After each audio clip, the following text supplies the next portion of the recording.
Good evening. I am Dilip Sengupta. I am one of the spine doctor in Dartmouth Hitchcock Spine Center. I'll be describing the osteoarthritis of the spine, which cause back pain or neck pain. These are my disclosures. I have some royalty and consultancy agreement with implant manufacturer, and I also participate in peer-reviewed journal review and editing. We'll be discussing some structure and function of back and neck of the spine, and then we will discuss about the back pain problems in different ways it bothers us, and then if time permits we'll discuss something about the neck pain.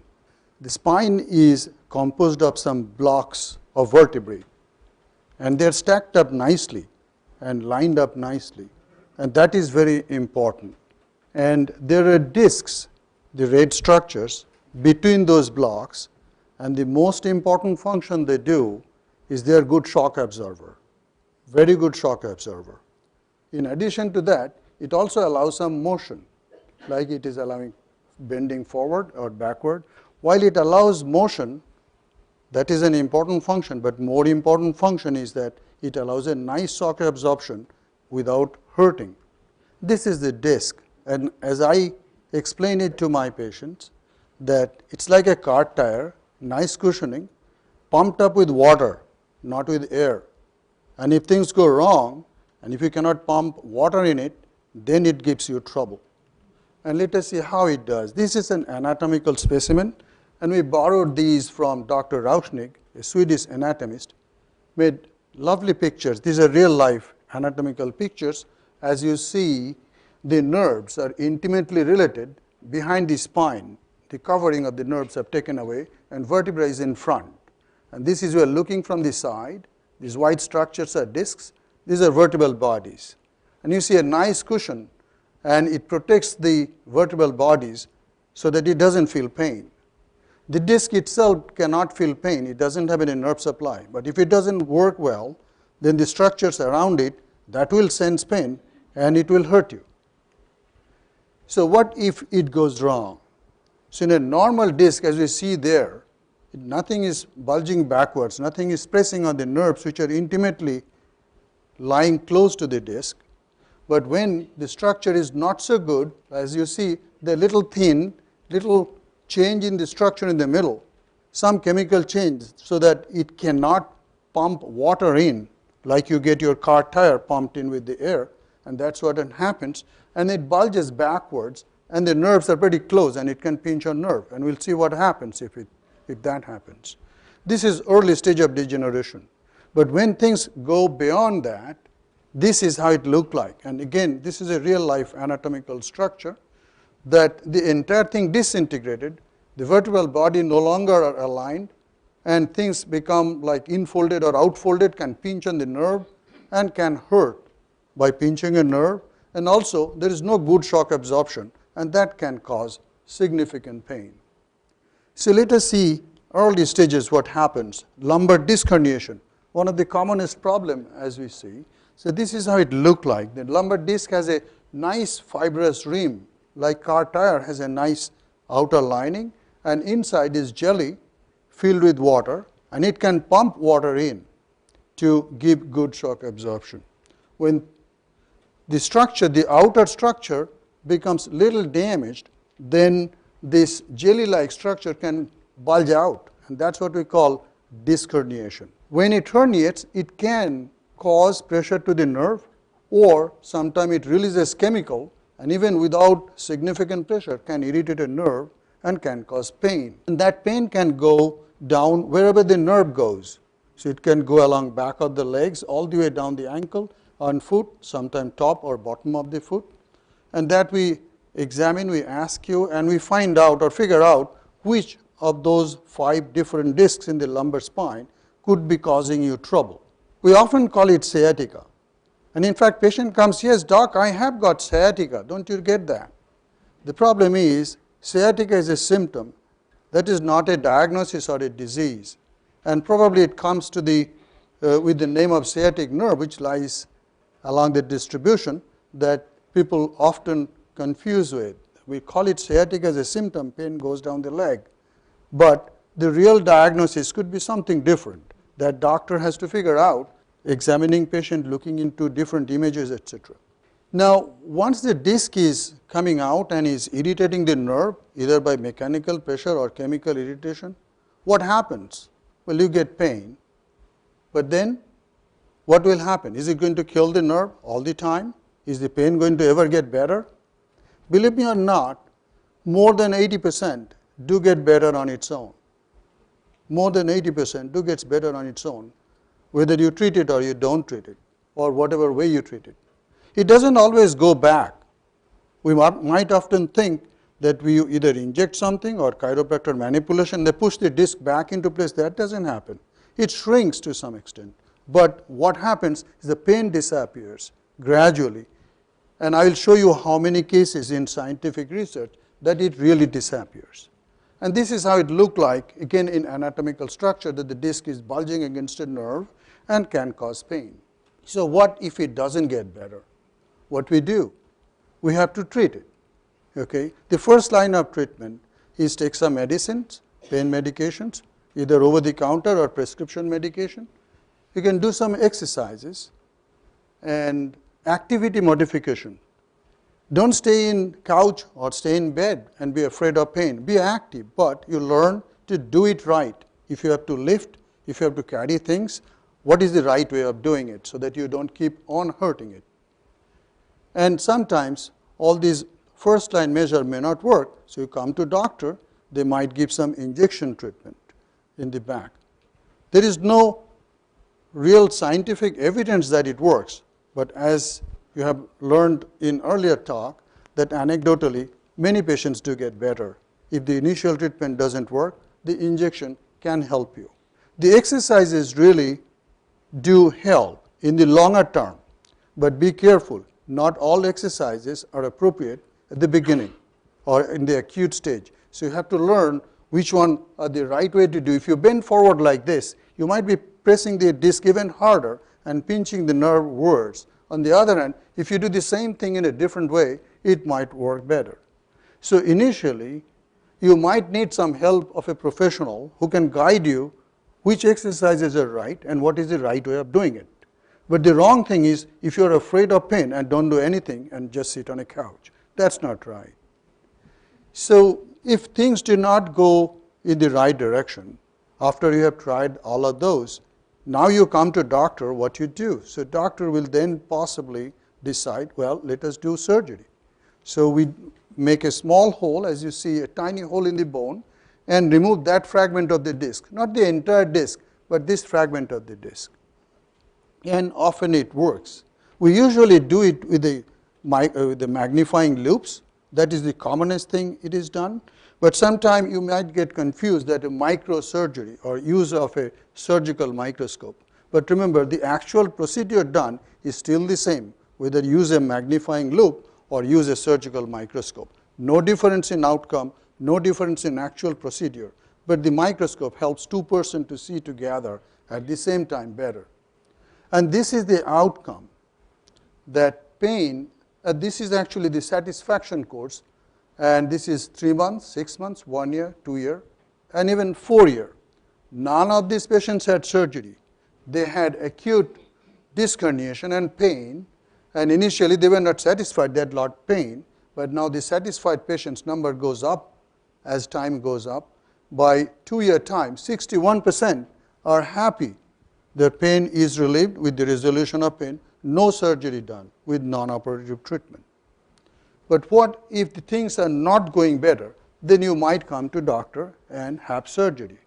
The research shows the surgery group does better, and they do better at an earlier rate, in the earlier period. So about 3 months, 6 months, 1 year, they are much better. But as time goes on, say close to 4 years, the difference becomes smaller. So 60% were happy without surgery. And the surgical group, 70% were happier. So yes, surgery did better. But remember, 60% also did better even without any surgery. So there is no rush. You don't have to jump into a surgical decision making. Now let us go on to further progression when the arthritis progresses more and not just the early disc herniation, what happens to it? We call spinal stenosis. In fact, the spine has a very important role to protect all the nerves, the important nerves, and the spinal cord. In the lumbar spine, the spinal cord ends at mid-level, and we get only the nerves going down it. And it has to protect, and the nerves have a space reserved for them. It needs some space to function. And this is when we see the discs and the spine from the side. And when it is degenerated, the disc become collapsed, and the nerves that has to come out at each level may have their space little crunched. And also the nerves which are inside, they can also find some space problem. As you find the arthritis makes the osteophyte or new bone formation, new structures encroaching into the space which was kept reserved for the nerve is being encroached, that room becomes less available. And this is how it happens in real life. This is a normal spine. You see the amount of space you have for the nerves reserved, and when it becomes tight, there is much less space available. So if you pinch the nerve, it hurts. How does it hurt? If you stand 5-10 minutes, you find the legs getting jelly or it's hurting. If you walk, cannot walk more than a block, it hurts. But what you do, you bend forward. How you do grocery store, long aisles? Oh, I can lean over a shopping cart, I can do very well. This is a typical symptom when there is a space problem or spinal stenosis. That's how people present to us. And what happens if you lean forward a little bit, you see the space crunch here because of the arthritis. This is the normal room for the nerves.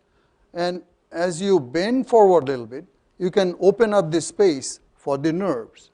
And that is why people do come with little bend forward. And even the elderly person, if they are getting pain going down the legs, if they lean forward, they get a little better. Nothing wrong doing that, but that's one symptom that we figure it out. We can investigate and we find an MRI scan, and you can find a picture like that very little room available for the nerve. But don't jump into asking for an MRI scan or something beyond that. The reason is this finding is very common. So if you do an MRI scan in any elderly person around 60 above, you will find they have this space problem, but may not have any symptom ever. So this is a normal finding even in absence of symptom. It makes sense when you have symptom and you do an MR scan and we find it is tight, then it makes sense that yes, we need to do something about it. What we do?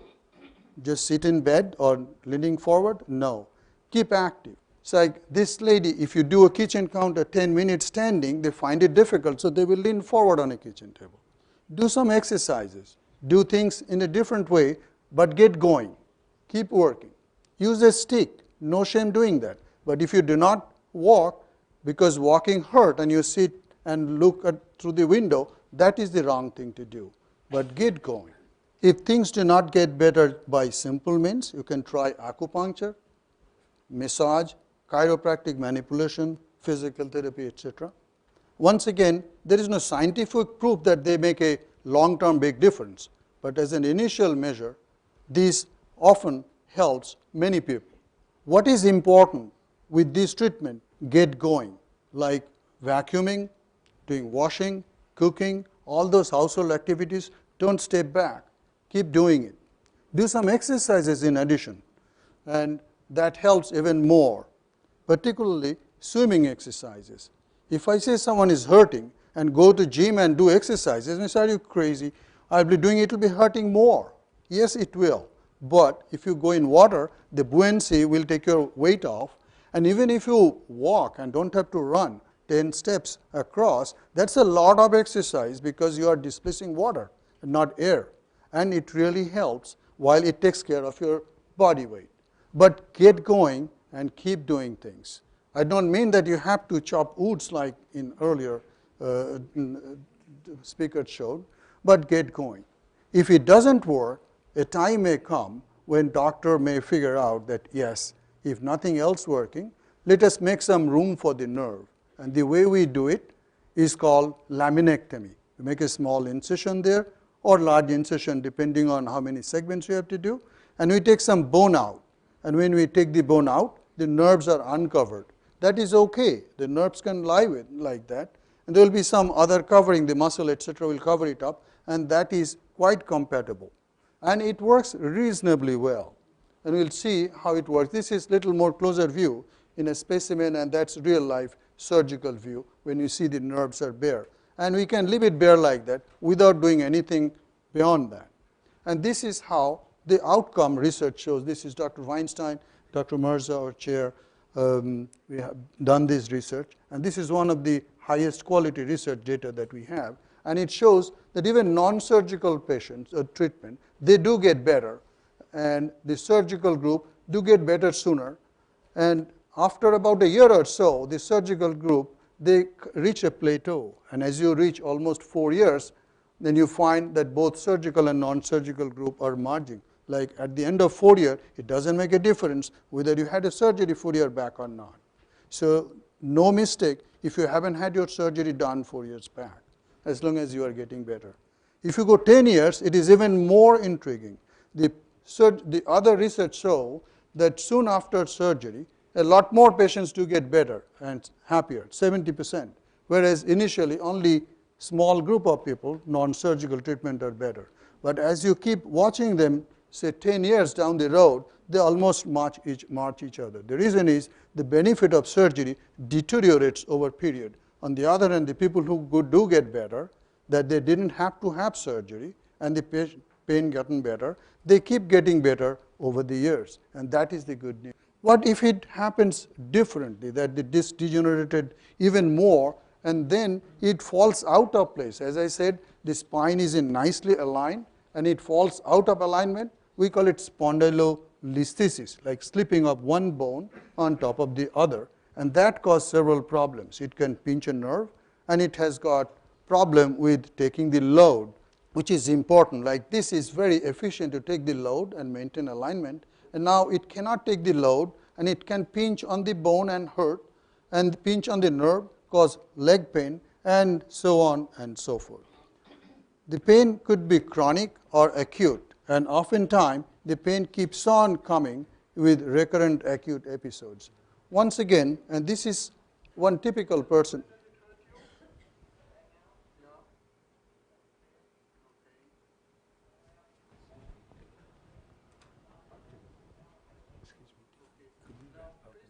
Sure. Thank you.